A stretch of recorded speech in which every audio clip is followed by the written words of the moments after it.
Okey, halo semua. Jadi ini adalah demo bagaimana untuk mengupdate maklumat guru di sekolah masing-masing. Jadi selepas dapat link yang ini, masuk ke situ, okey, pilih kod sekolah sendirilah. Okey. So ini adalah panduan, sila baca di sini dan kita akan go through lah satu persatu dalam video ini juga. Okey, so sila lihat demo yang ini, sila baca dengan teliti. Sila berhati-hati untuk tidak ubah format setting dan jangan juga isi di tempat yang tidak sepatutnya lah, kerana ini akan mengganggu sistem lah. Okey, jangan pergi delete kolom dan sebagainya, jangan isi yang di luar di sini ya. Sebab sistem akan terus tarik semua data ini ke dalam sistem analisis. Okey, dan oleh itu minta kerjasama, kalau boleh link ini janganlah dikongsi dengan guru lah. Okey, hanya pihak pentadbir lah. Tetapi kalau ada perlukan bantuan satu guru, so satu guru data ataupun yang teknikal sahajalah. Okey, jangan bagi semua guru edit sendiri. Okey, hanya boleh diakses dengan ID terlima dan saya ini sebenarnya boleh guna handphone untuk buka, tapi cadangan saya janganlah sebab benda ni sangat kecil dan sangat senang kita tersilap dalam telefon. Okey, itulah guna laptop dan bila laptop pastikan terlogin lah. Itulah kalau browser tak terlogin guna ini, my account, di bawah my account di sini boleh tambah ataupun sign in lah. Okey. So, take note ada 2 sheet, satu senarai guru, satu bilangan guru. Okay, so prosesnya lebih kurang kita update maklumat di senarai guru, kita take note angka yang ditunjukkan di bilangan guru yang terkini. Okay, kita update di sini. So di sini nampak bilangan guru terkini dan bilangan ini pindahkan ke bilangan guru mengikut tarikh. Okay, so kita terus demo lah. Okay, senarai pembetulan pengisian. So katakan ada guru baharu. Ini ditarik daripada data e-operasi tapi mungkin yang bukan terkini. So mungkin ada sudah guru baharu yang masuk sekolah. So isi di row selepas guru terakhir lah. So isi di sini. Ini adalah IC. Okay, ini mesti 12 digit lah dan minta tolonglah yang ini pastikan tidak ada kesilapan lah. Sekali lagi. Okay, so masukkan nama. Okay, pilih jawatan. Termasuk ada guru ganti di sini ya. So kata ini guru interim. Tengok panduan lah. Pastikan ruangan perlu PDPA diisi ya. Okay, so bila dia ya, barulah dia dikira sebagai guru yang perlu PDPA. So kita nampak di sini angka sudah 39 lah. Ini kira daripada di sini tapi dia tidak auto update lah. So kena ambil lah 39. Pergi ke sini. Kenapa saya tidak update? Auto update ialah sebab benda ini akan berubah kan untuk setiap hari. Okay, so minta sekolah yang lebih alertkan benda ini. So tolong update dan mengikut tarikh lah. So ini adalah guru baharu. So sama ada guru baharu yang baru pindah. Okey, so sampai sini. Okey, kalau guru ini berpindah selepas 20 Januari. Maksudnya pada 20 Januari ini masih belum di situ kan. So kita tak boleh ambil kira bilangannya. Okey, so sama juga dengan tadi. Hanya kita update. So katakan kita ada satu lagi guru. Katakan guru yang interim juga lah. Okey, katakan ini adalah ya. Tetapi dia hanya masuk dan daftar pada katakan mula 25 Januari. Okey, so bila begini, sekarang angka 40, tapi 40 ini hanya untuk 25 Januari dan ke atasnya lah. So bolehlah edit di sini, sini 40. Sorry. 40 dan seterusnya lah.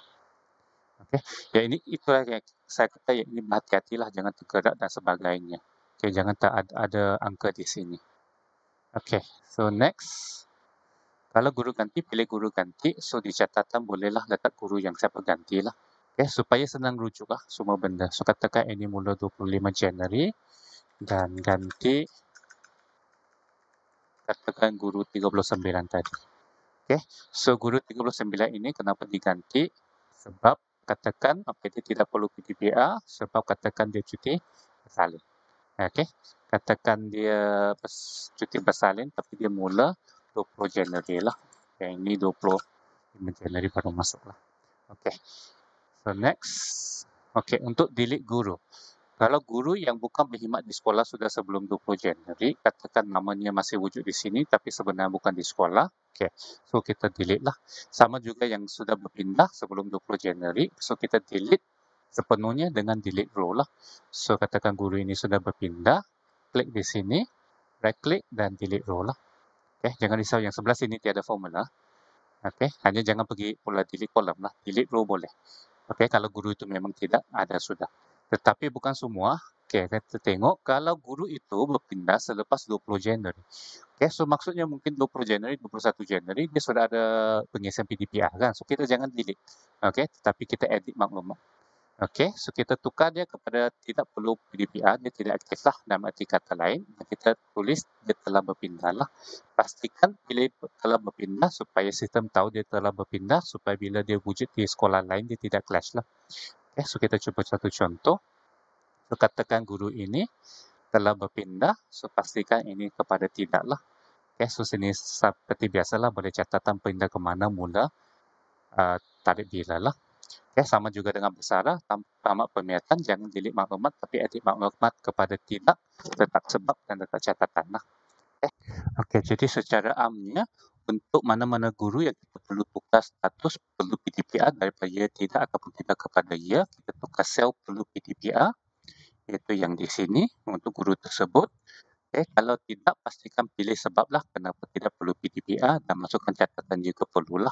Untuk ya tidak pun boleh letak catatan lah.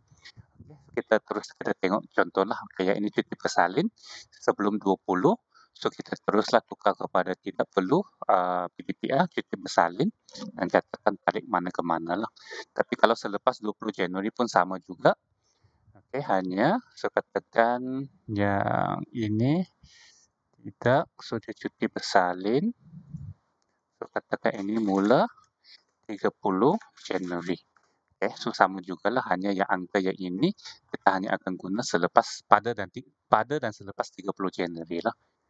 Okey, so sama juga dengan cuti-cuti panjang yang lain, cuti sakit panjang yang lain lah. Kalau 1-2 hari itu tidak perlulah. Okey, next.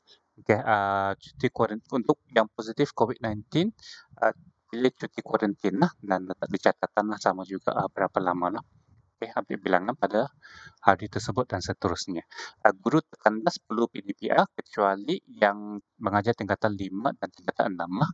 Kalau diperhatikan dua tingkatan ini memang tak boleh diisi pun di dalam sistem lah. Okey, next guru-guru yang mengajar tingkatan 5 dan 6, tingkatan 6 saja. Yang ini yang ramai lah sebenarnya perlu sekolah lebih tahu lah kan guru yang di sini.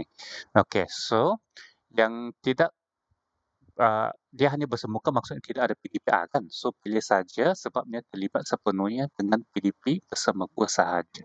Okay, so katakan yang ini 1, 2, 3. So terlibat sepenuhnya dan terlibat sepenuhnya lah. Okay, so dapat angka yang baru, bolehlah edit, pindah ke sini lah. Okay. So, guru yang mengajar tingkatan 5, tingkatan 6 tetapi juga mengajar tingkatan lain yang ada PDPA, terutamanya guru tingkatan 5, dua sesi lah kan dia mengajar 2020 dan juga 2021. So, yang itu terpaksa sebab dia memang perlu PDPA, so letaklah ya. Okay. Walaupun kita maklum bahawa kemungkinan besar dia bukan setiap hari akan mengajar tingkatan 5 2021, mungkin lebih banyak kepada bersemuka. Okay, tapi dari segi konsepnya memanglah dia perlu ya. So, JPM pun maklum bahawa kalau begini memang mungkin sekolah tidak akan mencapai 100%. Okay, so bolehlah kita letak di catatan lah. Katakan yang ini dia hanya 2 hari, so letaklah hanya terlibat 2 hari dalam seminggu. Di sinilah hanya 2 hari seminggu. PDPA. Okay. So, next, guru akademik tingkatan 6 yang tidak mengajar tingkatan lain yang ada PDPA. Kenapa saya fokus tingkatan 6 ialah sebab sistem sudah ambil kalau jawatannya memang tingkatan 6, default sudah tulis tidak dan sebab dia terlibat sepenuhnya dengan PDPA semuka. Tetapi ini mungkin bukan case-nya di sekolah sebenarnya kan. Okay, so kalau guru yang dia memang guru tingkat akademik tingkatan 6, tetapi dia ada ajar juga, so tukar balik kepada ya lah. Okey, dan ini juga sama case-nya, mungkin dia bukan setiap hari PDPA, so letak saja di catatan lah. Okey, ini case khas guru SMPA mengajar tingkatan 1 sebab belum ada tingkatan 1. So apa-apa case khas bolehlah guna lain-lain lah. Tapi sila pastikan ada catatan di sebelah lah.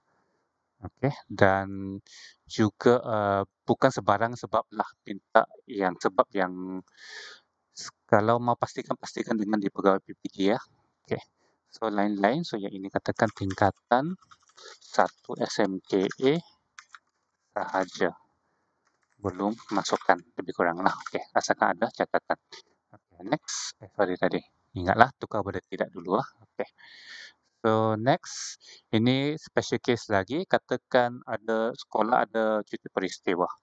Oke, so maksudnya hari itu sekolah cuti kan? Walaupun sekolah lain bukan cuti. So, yang ini keseluruhan lah. So, pergi ke bilangan guru, tariknya. Dalam macam 12 Februari saya tidak ada dalam tarik sebab itu memang cuti umum. So katakanlah ada cuti peristiwa pada di sini untuk sekolah ini. Ini kita tukar kepada kosong. Sorry, edit kepada kosong. Oke, maksudnya hari ini tidak ada guru yang PDPA lah.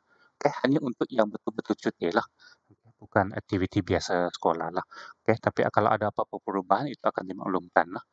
Oke, termasuk kalau tarik-tarik ini sebab mungkin akan nampak kenapa tarik saya letak sampai Mac. Bukan saya jangkakan PKP sampai ini ke apa sebab yang tarik 8 Mac memang diletakkan sebagai tarik tingkatan 2 dan 3 mula bersemuka sebelum ini kan. So itu sebagai placeholder saja. Kalau PKP tak begitu panjang bolehlah delete semua yang di bawah ini untuk sekolah rendah lah. Sekolah menengah saya rasa memang akan sampai sini jugalah. Oke, hanya sampai sini pula nanti akan update lah kan. Guru yang hanya mengajar tingkatan 2 akan terlibat di situ lah.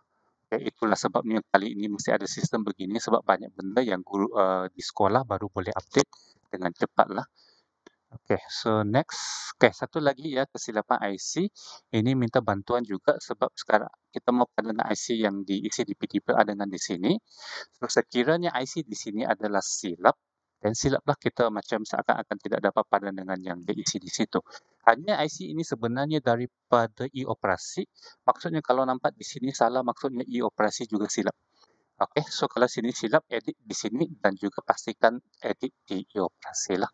Oke, so setakat ini ilmu ini sampai di sini. Kalau ada apa-apa masalah, boleh rujuk pegawai di PPD ataupun di website PDPA ada satu link untuk memberikan maklum balas juga lah.